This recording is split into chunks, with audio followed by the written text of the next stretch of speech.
Hey, welcome back to the podcast, and great to have you with me this week. So this week, I want to talk about the subject around, do you need a personal brand to be successful?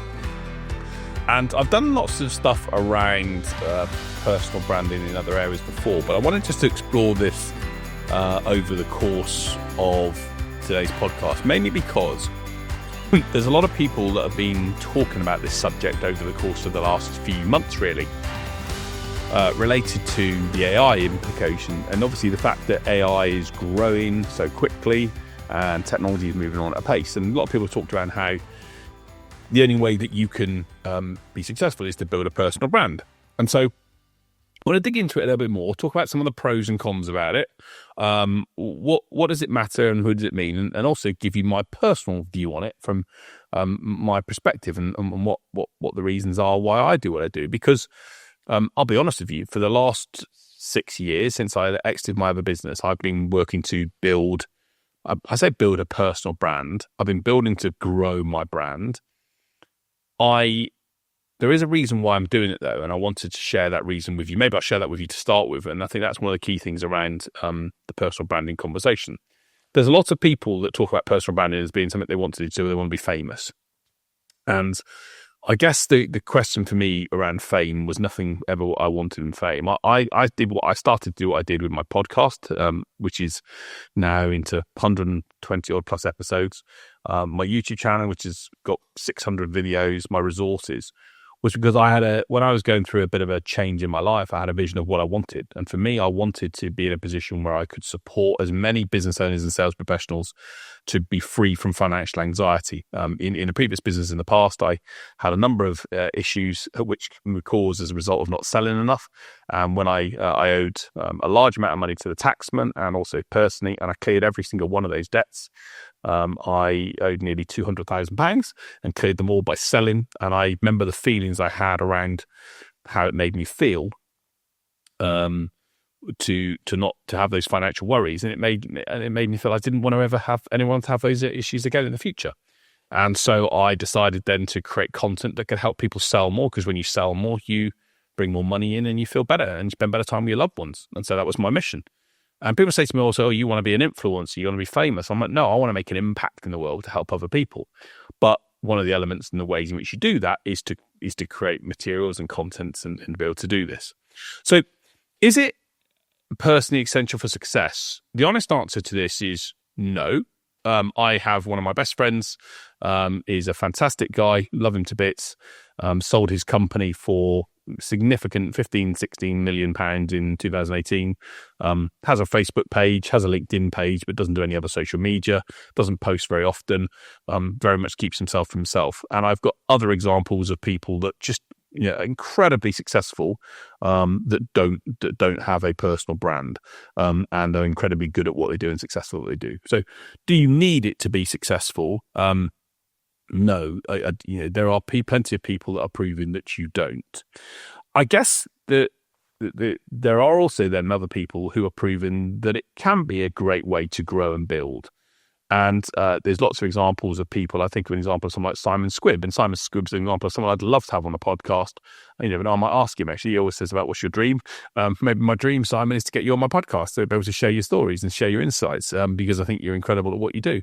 But the whole essence of the elements around building a personal brand, what are the benefits around it? So one of the main benefits around it is that you build credibility and trust off the bat straight away. So I remember this year alone, I've probably spoken to 5 people who. I spoke to a lady from Chicago, actually. She's watching this, Michelle. And she said to me, she found me through my videos. And when I picked up the phone and spoke to her, she's like, oh my God, I'm speaking to you. Thank you. You've helped me, influence my life. And it was like, wow. And I've never spoken to her. The videos and the content I created had made a difference for her.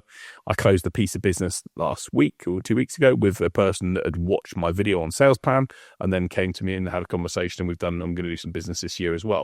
So you do build a lot of credibility and trust, because people buy from people they know and they like and they see. And Google talked about this before, about how in order for people to trust you, to buy from you, they need 7 hours of content across 11 interactions across 4 media. And so if you think about it, how do you get that coverage?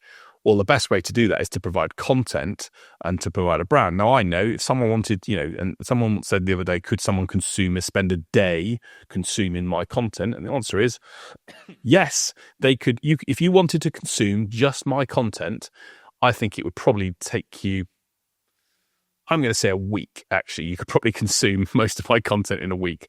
There's still some stuff I need to put in place. I still have got a book and I need to sort that.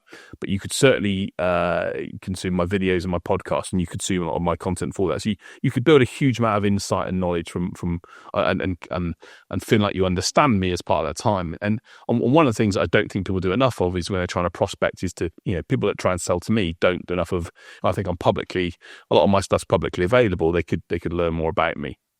And actually, even though he approached it in the wrong way, there was a guy called Colin, actually, who reached out to me. That I did a video where I talked about how I had a phobia of monkeys. And he reached out to me on an email and said, how can we solve the monkey phobia? And that made me intrigued because he'd read about me. So certainly it builds credibility and trust. It definitely, I think, helps you create some pricing power because people see you and you're visible, they think that you're, in any way, shape or form saying that you're a celebrity, but the more coverage and credit and credence and awareness you've got, and the more people that maybe follow you on social channels, the more chance you've got of being able to, more people want your services and want you to work with them, therefore more demand, equals higher pricing. So you can certainly increase pricing power as a result of it. And I think that with a strong brand, I think, because you've got a large amount of followers, you've got so many people wanting that service, you can be quite clear cut about, do you want to work for me or not? No worries if you don't. There are 25 other people that do, and it makes people make a decision much faster. And also, like I say, when, I attended a program called Key Person of Influence a number of years ago that a guy called Daniel Priestley runs. And even though I think some elements of the program were not so great, but there were great parts of it, I think the concept around Key Person of Influence, and his book is one that I recommend you reading, is very strong around actually how do you become the go-to person, known person in your space. And so, if you do become that person of influence and you build that personal brand, you can be in a position where you can, achieve, incredible things over a period of time. I guess the other benefit of having a personal brand, and by the way, if you're listening to this and you're thinking I'm a salesperson or I'm working for a company, there are so many people that have personal brand that work in companies. I was watching a TikTok video the other night of a guy called Giuseppe Joe, and he works for Papa John's, and he's the expert at spinning pizza dough, and he's got 2 million followers on TikTok. So there's an incredible amount of people that love what he does, and he works for Papa John's, and yet he's spinning pizza dough, and he'll be earning from that channel a significant amount of money as a result of his building a personal brand.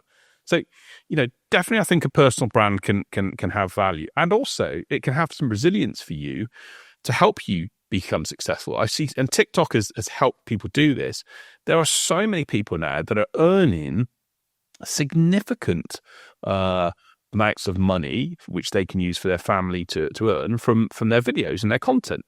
And, some people, I was listening to a video. I love watching cooking stuff on TikTok. And you see some of the people on there that have got millions of followers. They'll be earning 6 figures plus per year on their social channels from being paid by TikTok and YouTube. And the reason I know that is because recently I finally started to earn money on my YouTube channel. So, it's taken me a long time. It's taken me a large amount of investment to create the videos, but I've started to earn some funds now. And I'm now, for however long as I've got those videos out there and I produce videos, I'll be earning money from that per month. And that will only grow as more and more people view the videos. So I think that it gives you some resilience and some elements that can be really valuable for you as a person. So I think, personally, it does. And also, and I go back to the thing where I started, it enables you to create your impact on the world. My question to you is, what's your impact on the world? And the thing that I remember talking about with my coach was, if I don't create my content and create materials, I can only affect the people I speak to in individual days or when I'm presenting at events. Whereas my videos are affecting people all over the world. I have people from Korea, from China, from Australia, from Taiwan, from the Philippines, from Mexico that watch my content, and I'd never be able to support and help them without having that material there. So the benefits for me personally are that I can make an impact in more people's lives, and that's the thing that really I love to do. I guess the downside of a personal brand is that the first point is it takes time and to be consistent to do it. You will not build this overnight. Consistency of personal branding is so critical. And one of the things that I pride myself on, I'm very proud of, is that in all of my social channels, whether it's my YouTube channel or my podcast or my email, I have a Secrets of Sales Success email, which I encourage you to sign up to. Go to the link in the show notes. It's buyers.jameswhite.profile. And you'll see in there that I have an email that I've been sending out. And also you can connect with me on LinkedIn where you can get the email there that I send out on a regular basis. And that consistency, but it takes a huge amount of time. And I remember once a lady called Gail Goodman from Constant Contact talking about a software business she had, and she talked about being her business being the slow ramp of death. And I think building a personal brand is quite similar to that. Actually, you have to work very hard for a long period of time, consistently, day in, day out, for a consistent period, in order to be successful and in order to get visibility. And it's interesting because a number of people like Joe Wicks and James Smith was on, but Joe Wicks was a good example. When someone said to him, how does it feel to be an overnight success story? He said, it's taken 9 years in the making. So the thing about the downside of personal branding is that if you want to dip your toe in and out of this and do it here and there and think you'll be successful, then it's not going to happen. You've got to be building consistency over time and show up on a regular basis with quality work that makes a difference.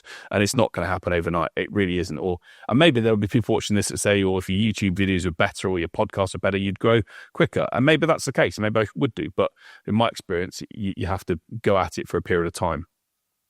I guess the second, element or downside about this is it puts you in the spotlight. If you make a mistake or you do something, it's public. And, I have my friends that take the piss out of me on a regular basis because they say, your hands are too big in your videos. And, I have people send me images of me when when they put a video and my face was in a weird position or whatever else.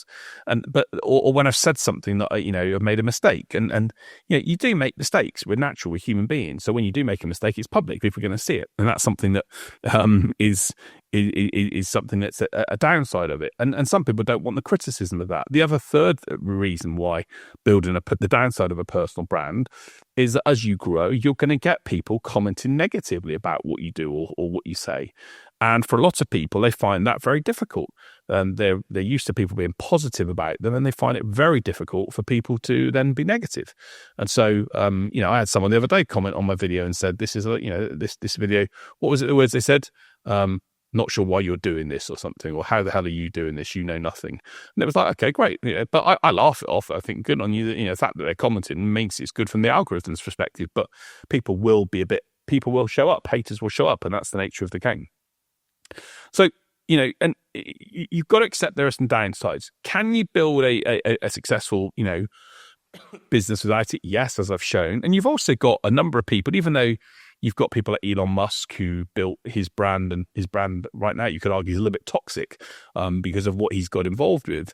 There are people like, Satya Nadella, who's the chief executive of Microsoft, and Jensen Huang, who is the chief executive of NVIDIA, who have built billion-dollar companies and lead billion-dollar companies, and they don't have massive personal brands. So there's no doubt that you can definitely do it. But I also do think that people still buy from people. And it was some interesting stats that I've, shared or seen where, for example, Cristiano Ronaldo had more followers on Instagram than all of the Premier League clubs combined when he played for Manchester United. Richard Branson has more followers than all of his companies combined on social media. So people still want to buy into the individual. As humans, they want to engage with the individual. So, and a lot of the time, that whole element is around creating that individual person that is there's a brand and people want to engage. And we all certainly know that people love to build relationships and engage and do things with people that they admire and work with, and they want to buy their books, they want to buy their products, they want to buy other things from them, and that helps them build revenue streams from that point onwards. So if you're thinking, well, I'm just a salesperson, how can I do this? What can I do? Then here's a couple of ideas for you to focus on to build a personal brand. The first one I'd say is don't overthink it. Just get out there and do it. Too many people overthink of it. Too many people think, oh, I shouldn't do this, shouldn't do that, and they worry about it. Well, actually, sometimes just go out there and start sharing. Providing if you work for a company, you've got permission, or you check that your company's happy that you're not presenting anything badly or negatively about them, then just get out there and do it. Start with, your expertise. Maybe, there's a great exercise to do, which you can talk about, your expertise. What's your expertise in? People think that people aren't interested in certain things, but, Francis, I can't remember his surname now, but there's a train spotter guy called Francis. He's got 3 million followers. There's people love trains. There are people that love stamps. There's people that love all sorts of areas. So pick your area of expertise and where you really know. In my case, sales is my area of expertise and my passion. It's what I love. So that's why I focus on sales. Other people I follow, I follow people that follow golf, for example, or cricket or whatever. So, or sports or music. So follow your passion. What's your passion, your expertise? I guess the other thing to start with, and one of the things I wouldn't recommend that I do, but it's hard to do, is when you appear on multiple platforms, it's hard. The advice, and I certainly can see this now, if I think about it right now and think back to when I started, I would have picked one platform and gone all of my attention and focus on one. At the moment, I've got LinkedIn, I've got all the social channels, I've got YouTube, I've got a podcast, and it's hard to maintain that. And some might even argue that I need to get rid of one or two of them to focus on one to be successful. But that's something I feel like I can't do because I've worked hard on all of them and I want to keep building them, and in time it will get the results. So, just pick one platform that you can start with. If that's YouTube, go with YouTube. If that's TikTok, go with TikTok. Pick one platform that you can, start to share your knowledge and your expertise and be visible to. And I guess 2 other final points to finish on this is I try and be myself. By the way, and when people meet me, and by the way, I ain't no celebrity at all, but I am who I am. And those that know me, I'm genuine. I'm focused on helping people. I have the reason I do what I do is to support people. But be yourself. What people don't want is people that are not authentic. So be yourself, be the genuine person of you. And if you can be, genuinely you and share your story, the ups and the downs, the positives and the negatives, people are going to engage with you much more as a result of it.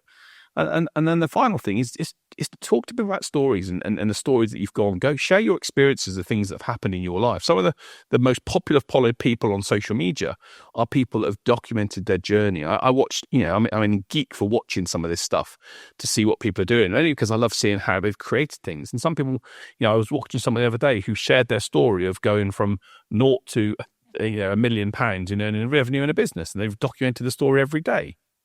Or you've got people that, there's a guy called the Cheeky Golf Club whose job, he started doing videos of day one of trying to make a par every single day on a golf course. A par is hitting the ball in the hole in the amount of shots it's supposed to be. And he did 365 days in a row of doing this and failing, and then got there in the end. So you can be unique and genuine, but people love a story. They love something to link to. There's another guy in the South Wales Valley who documents the story of what he eats. All right, boys, Kian, he's called. And he documents he's a fit young lad, and he documents his fitness journey and his health journey and what he eats every day, and people love that for him, and he's built up a following as a result of that. So be yourself, be authentic, be genuine, and storytell. And people remember. I mean, remember my good friend Stephen Porter telling me this. People are voyeurs. They love to see what's going on in other people's worlds, and if you can start to showcase that and start to share that, people are going to be interested in what you do and how you're doing it. But as I mentioned, it takes time. Don't expect it to happen overnight. It's going to take some work. It's going to take some commitment. And as I know from, previous things I was talking about, discipline, motivation will get you started, but it's discipline that will keep you going. On day 40, when no one's engaging with your content and no one's talking to you and having conversations with you, are you still going to then want to carry on doing things, or are you going to give up? And I remember talking to a lady called Kelly Wynn, who I met through Shift to Success, which is a program that I was involved with. And remember her telling me the story of, she's called the Beagle Lady. She's built a personal brand, Kelly Wynn, she's called. Search for Kelly Wynn, the Beagle Lady. And she's built a brand as being the Beagle best, world's most well-known Beagle dog trainer.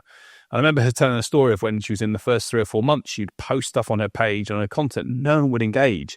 And she was like, why am I doing this? Is it worth it? And now she's got thousands of people that follow her, and she's built a business that she can live, a life that she wants from. So I guess the key to you is to continue to, if you want to do this, do it, but accept that it has consequences, and takes work and takes effort and takes some sacrifice. And you're going to have to make this happen if you want to make it, to do what you want to do. Do I think it's going to become more and more important as time goes by? Yeah, I think I do. I actually think as more and more things can be done by AI and robotics, I think you're going to have to stand out from the crowd, and building a personal brand is a great way to do this. But look, it takes work, it takes effort. It's not for everyone, but do you need it to be successful? No. But can it help you with success? Yeah, I think it can. And maybe if you, you could apply it, it's going to get the results that you want. But look, those are my thoughts on this. Tell me yours. Do you think it needs to happen? Do you think there's too many people that are trying to be personal brands and influencers? Does it frustrate you when you see it? And if so, why? Let me know. I'd love you to reach out to me on any of my social channels, James White Sales, and let me know what you think. And by the way, connect with me on social. I am genuine. If you connect with me, people have messaged me and thought, I never thought I'd get hold of you. I will reply back to people. So, reach out to me. I'd be happy to. And if it's not me, one of my team will help you as much as we can to go and achieve what you want to. So look, I always finish the podcast with an inspirational story, and I wanted to share a story. I don't think I've shared Marcus's story. If I have, apologies, but he's a great story to share, of a guy called Marcus Jarvis. Marcus, if you search for Marcus Jarvis interview with Wim Hof, Marcus is someone who was diagnosed, can't remember how many years ago it is now, with stage 4 cancer. He was told by the doctors that they didn't have much hope for him. And he basically was told that he wouldn't, survive, and he had to just get on with it and live the life as best he could. And he's a friend of a business partner of mine, and he decided that he didn't accept that. He wasn't going to accept it. And he wanted a different life for himself. And he changed his diet. He moved on to cold therapy. And if you follow me on Instagram, I love a cold dip. I'm into my cold therapy. And he's focused on his cold therapy and his breathing, and became a big advocate of the Wim Hof method. And Wim Hof's the Iceman, if you've never heard of him. Search him up, WIMHOF. Incredible guy. He became an advocate of the Wim Hof method. And 7 years later, it might have been 7 years later, 4 years later, completely cancer-free. So he cured his cancer. Doctors told him he didn't have a chance, and he cured it through a new therapy. And I think, I share that story because I think it's inspirational, and there are a number of people that have got, sadly, cancer, and I think they can change their life around if they want it enough. But I think Marcus's story to be able to inspire other people, and he helps other inspire people now, I think is a brilliant example of, and I'm going to try and get him on the podcast because I think his story is a brilliant one to share. So look, that's it for this week on the podcast. Hope you've enjoyed it. The episode, hope it's been useful. I'd love to see your personal brand. Reach out to me. I'd love to be able to follow your journey and what you're doing to achieve success. And if you are building a personal brand, I hope it's going incredibly well for you. You have my admiration and support for what you're doing. If you're making an impact on the world, even better. That's what I wanted to do and still do, and it's what I'll probably do until I'm in a box. I want to help people and support people to get better results, and I hope the podcast is helping you do that. So if it is, let me know. Love to hear your thoughts, but also rate the channel. Rate the video, or rate the podcast, and let us know so we can help more people. But that's it from this week. Until next week, see you then. Take care. Bye.